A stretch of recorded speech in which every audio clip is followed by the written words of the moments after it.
Hola amigos, este documento que han leído, van a leer o prefieren escucharme es el que voy a describir. Documento de 30 páginas que dice cómo los pobres en el Perú derrotaron al terrorismo. En este documento hay un flujograma, el cual dice cómo fue toda la historia en una sola imagen. Este es el mismo diagrama que tenemos aquí y que lo voy a explicar en 12 minutos. En un eje tenemos los muertos por terrorismo en el Perú. 2.000, 4.000, 6.000, 8.000, 10.000, 12.000, 14.000. A través del tiempo, los años 1980 a 1995. La línea amarilla traza los muertos en el campo, que ocurrieron a través de esos años. Y la línea azul, los muertos en Lima. Como ustedes verán, aproximadamente unos 1% de los muertos fue en Lima. La verdadera batalla contra Sendero Luminoso, casi 99%, ocurrió en el campo, que era su estrategia, que Lima no escuchaba, no veía, tenía relatos de lo que estaba ocurriendo en el campo, pero no la sufría tanto como ellos.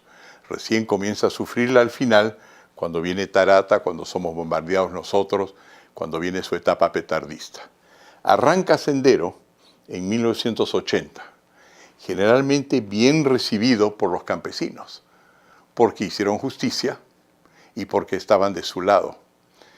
Pero se equivocaron los terroristas creyendo que los campesinos, como decían en los libros, estaban organizados comunalmente para administrar su propiedad, cuando en el fondo ya se habían parcelado, aparte de tener las mismas actividades colectivas que tenemos el resto de nosotros. Estaban parcelados. Se resisten los campesinos, los mineros llamados informales, y Sendero comienza a matar. Y mata, Uchurajay sigue matando, hasta que los mismos campesinos se dan cuenta que la mejor manera de defenderse es que ellos organicen sus propias fuerzas armadas.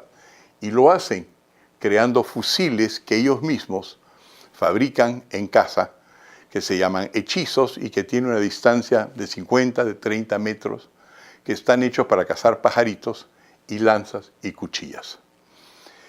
La razón de ello es que si bien ya comenzaron a intervenir las Fuerzas Armadas, a quien el presidente Belaúnde mandó al campo, las Fuerzas Armadas no podían distinguir entre el senderista y el campesino y el minero ilegal, porque todos estaban vestidos de la misma manera, chompas, ponchos, y entonces las muertes eran indiscriminadas. Sin embargo, comienzan a tener éxito y comienzan a lograr que Sendero sea movido fuera de los campos de batalla y las muertes bajan.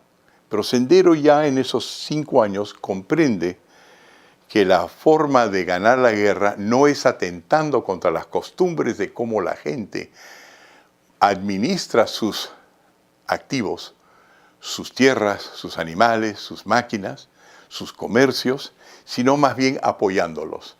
Y efectivamente, a cambio de cupos, sobre todo en las áreas cocaleras, comienza a agarrar cierta legitimidad, pues defiende lo que el Estado todavía ni siquiera reconoce. Y ya para 1987-88 se declara, el gobierno peruano lo hace, que Sendero está en 60% del país, el cual está declarado en emergencia. Ahí es donde comienza nuestro involucramiento y yo comienzo a enterar de las cosas, porque el presidente García invita a todas las personas que él dice que son pensantes, las personas que reflexionan, de someter sus planteamientos de cómo se puede ganar esta horrible guerra que nos está haciendo peligrar a todos. Sobre todo porque la más grande y la más importante organización de pensamiento en los Estados Unidos con relación a guerra, que se llama la Rand Corporation, y el Departamento de Defensa de los Estados Unidos hace un estudio en profundidad de la guerra en el Perú y llega a la conclusión en el 88 de que estamos escasamente a 4 años de que Sendero Luminoso tome a Lima. Y va efectivamente el secretario de Estado al Congreso de los Estados Unidos y les dice, esta va a ser la tercera más importante matanza en el siglo XX. La primera fue la que inició Hitler en Alemania, la Segunda Guerra Mundial. La segunda fue Pol Pot en Camboya y la tercera va a ser la de Abimael Guzmán y Sendero Luminoso en el Perú.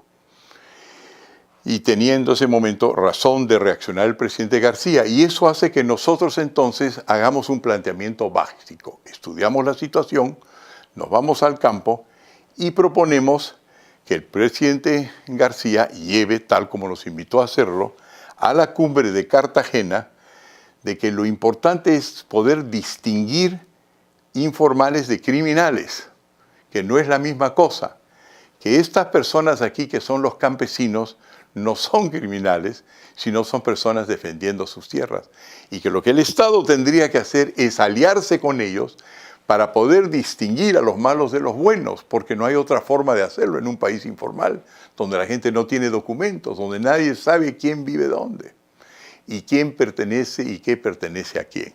Y la única cosa que no se mueve sobre la tierra es la tierra, cosa que es muy importante poder titularla, poder ubicar a la gente.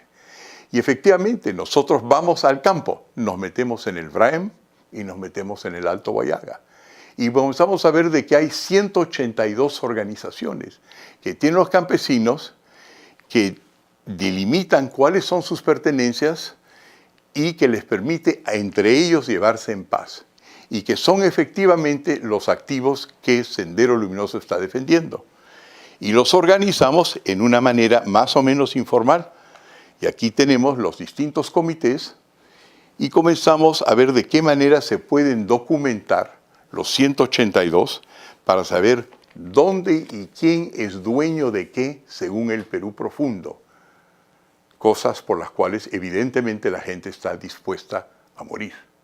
Y es la fuerza de Sendero. Una vez que tenemos esto, en ese momento ya llegó el instante en la cual se lleva a todos los 182 dirigentes a Palacio de Gobierno, donde los recibimos con el presidente de la República y les preguntamos qué tienen y nos dan esto y ponemos grandes mapas en Palacio y comenzamos a atribuir quién tiene derecho a qué.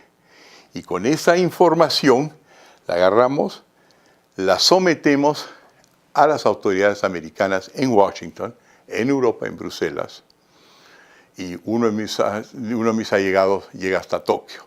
Y decimos, mire, vamos a ir a reconocer a los campesinos nuestros, pero yo sé que ustedes van a reaccionar porque lo han hecho en contra, porque creen que somos como los paramilitares colombianos. Esa es la historia que se nos da. Es decir, que el mundo no está dispuesto a ver un ejército privado. Pero nosotros decimos, no es el ejército campesino peruano privado, es un ejército de los mismos pequeños terratenientes que hicieron la Revolución Francesa, los mismos Minutemen que hicieron la Revolución de los Estados Unidos, que están protegiendo sus pequeños activos contra gente más grande. No es una guerra de hacendados. Y si usted no los ha escuchado a ellos antes, es porque como ellos mismos dicen, Señor, no somos letrados. Mientras que Sendero Luminoso está lleno de profesores muy bien preparados y sabe pasar un mensaje que tanto los americanos como los europeos saben acoger. Lo único que nosotros hicimos es documentarlo de tal manera que también le entienda a los Estados Unidos. Y terminamos efectivamente con el secretario de Defensa de los Estados Unidos, que en ese momento era el señor Dick Cheney, con el vicepresidente de los Estados Unidos, con Bill Kristol, y acabamos en la Casa Blanca después de una campaña de un año y se nos dice, hemos comprendido. Y nos dice literalmente el presidente Bush, hemos visto que estos pequeños están de nuestro lado. No nos habíamos dado cuenta que lo que realmente había comenzado en el Perú era esencialmente una revolución de pequeños empresarios contra Sendero Luminoso y firmamos un tratado para el cual esté claro qué es lo que vamos a hacer en 1991 que sigue en vigencia y los grandes poderes no se van a intrometer en nuestras negociaciones y la forma como los peruanos han decidido de acabar con el problema. No vamos a La Habana, no negociamos con terroristas, hablamos y negociamos con campesinos. Esto funciona, los campesinos tienen sus títulos preliminares que son indispensables para poder armarlos, salen 123.000 fusiles y por lo tanto las fuerzas peruanas, que eran 30.000 entre policías y militares, se multiplican y se convierten en 150.000. Y ese ejército poderoso que va desde el Alto Bayaga hasta Ayacucho, barre. Barre y no matando, porque lo que ocurre es que básicamente huye sendero, se desarma. Y más bien cambia de estrategia y se va a la ciudad donde ya comienzan las bombas, que no requieren más de 20 o 30 hombres, porque su ejército ya está disuelto a tal punto que cuando Abimael Guzmán finalmente es capturado, no tiene una pistola en el cuarto, no hay un solo soldado para defenderlo. Él fue derrotado por los pobres del Perú en el campo y les debemos a ellos esa victoria. Y además eso lo reconoce el mismo Abimael Guzmán, que en su último gran ensayo que se llama Las Dos Colinas, dice, nos han desalojado los campesinos. Todo obedece a un plan que ha sido concebido e implementado por Hernando Soto, que es la razón por la cual a mi instituto lo bombardean, y evidentemente las pasamos bien mal.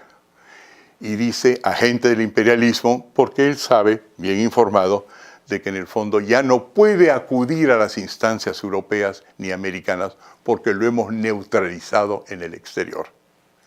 Entonces, una vez terminado todo eso, las armas se comienzan a recoger de nuevo y esa parte de la guerra contra Sendero se terminó. No ha acabado. Ahora se están levantando los mineros informales, ahora hay problemas en Las Bambas, hay problemas en Tía María. Esto todavía es una cosa que se tiene que resolver. Lo importante es recordarse que somos la más grande victoria que ha tenido las fuerzas de la paz contra la subversión y el terrorismo en los últimos 40 años en todo el mundo. Y que la clave para ello era hacer lo que dice el pueblo. Teníamos al pueblo como aliado. Hace ya algún tiempo que no lo tenemos como aliado y hay que subsanar eso. Muchas gracias.